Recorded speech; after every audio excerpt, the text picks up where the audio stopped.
የማርቆስ ወንጌል ምዕራፍ 3። ደግሞም ወደ ምኵራብ ገባ።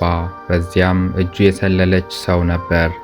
ሊከሱትም በሰንበት ይፈውሰው እንደሆነ ይጠባበቁት ነበር። እጁ የሰለለችውን ሰው ተነስተህ ወደ መካከል ና አለው። በሰንበት በጎ ማድረግ ተፈቅዷልን? ወይስ ክፉ? ነፍስ ማዳን ወይስ መግደል አላቸው። እነርሱም ዝም አሉ። ስለ ልባቸው ድንዛዜ አዝኖ ዙሪያውን እየተመለከተ በቁጣ አያቸው። ሰውየውንም እጅህን ዘርጋ አለው። ዘረጋትም፣ እጁም ዳነች። ፈሪሳውያንም ወጥተው ወዲያው እንዴት አድርገው እንዲያጠፉት ከሄሮድስ ወገን ጋር ተማከሩበት። ኢየሱስም ከደቀ መዛሙርቱ ጋር ወደ ባሕር ፈቀቅ አለ። ከገሊላ የመጡትም ብዙ ሰዎች ተከተሉት። እንዴት ትልቅ ነገርም እንዳደረገው ሰምተው ብዙ ሰዎች ከይሁዳ፣ ከኢየሩሳሌምም፣ ከኤዶምያስም፣ ከዮርዳኖስ ማዶም፣ ከጢሮስና ከሲዶና ምድርም ወደ እርሱ መጡ። ሰዎቹም እንዳያጋፉት ታንኳን ያቆዩለት ዘንድ ደቀ መዛሙርቱን አዘዛቸው። ብዙ ሰዎችን አድኖ ነበርና፣ ስለዚህም ሥቃይ ያለባቸው ሁሉ እንዲዳስሱት ይወድቁበት ነበር። ርኩሳን መናፍስትም ባዩት ጊዜ በፊቱ ተደፍተው አንተ እግዚአብሔር ልጅ ነህ እያሉ ጮኹ። እንዳይገልጡትም በጣም አዘዛቸው። ወደ ተራራም ወጣ። ራሱም የወደዳቸውን ወደ እርሱ ጠራ። ወደ እርሱም ሄዱ።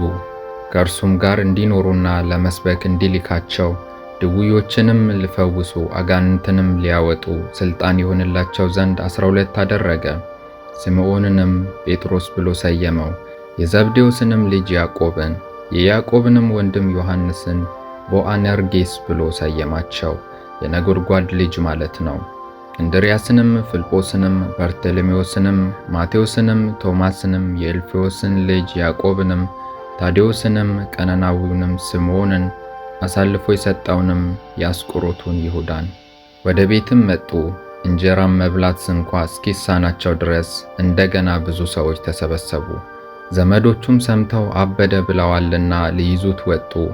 ከኢየሩሳሌም የወረዱ ጻፎችም ብዔልዜቡል አለበት፣ ደግሞ በአጋንንት አለቃ አጋንንትን ያወጣል ብለው ተናገሩ። እነርሱንም ወደ እርሱ ጠርቶ በምሳሌ አላቸው። ሰይጣን ሰይጣንን ሊያወጣው እንዴት ይችላል?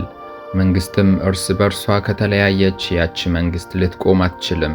ቤትም እርስ በርሱ ከተለያየ ያ ቤት ሊቆም አይችልም። ሰይጣንም ራሱን ተቃውሞ ከተለያየ መጨረሻ ይሆንበታል እንጂ ሊቆም አይችልም። ነገር ግን አስቀድሞ ኃይለኛውን ሳያስር ወደ ኃይለኛው ቤት ገብቶ ዕቃውን ሊበዘብዝ የሚችል የለም። ከዚያም ወዲያ ቤቱን ይበዘብዛል። እውነት እላችኋለሁ፣ ለሰው ልጆች ኃጢአት ሁሉ የሚሳደቡትም ስድብ ሁሉ ይሰራይላቸዋል። በመንፈስ ቅዱስ ላይ የሚሳደብ ሁሉ ግን የዘላለም ኃጢአት ዕዳ ይሆንበታል እንጂ ለዘላለም አይሰራይለትም፣ ርኩስ መንፈስ አለበት ይሉ ነበርና። እናቱና ወንድሞቹም መጡ። በውጭም ቆመው ወደ እርሱ ልከው አስጠሩት። ብዙ ሰዎችም በዙሪያው ተቀምጠው ነበሩና፣ እነሆ እናትህ ወንድሞችህም በውጭ ቆመው ይፈልጉሃል አሉት። መልሶም እናቴ ማን ናት? ወንድሞቼስ እነማን ናቸው? አላቸው።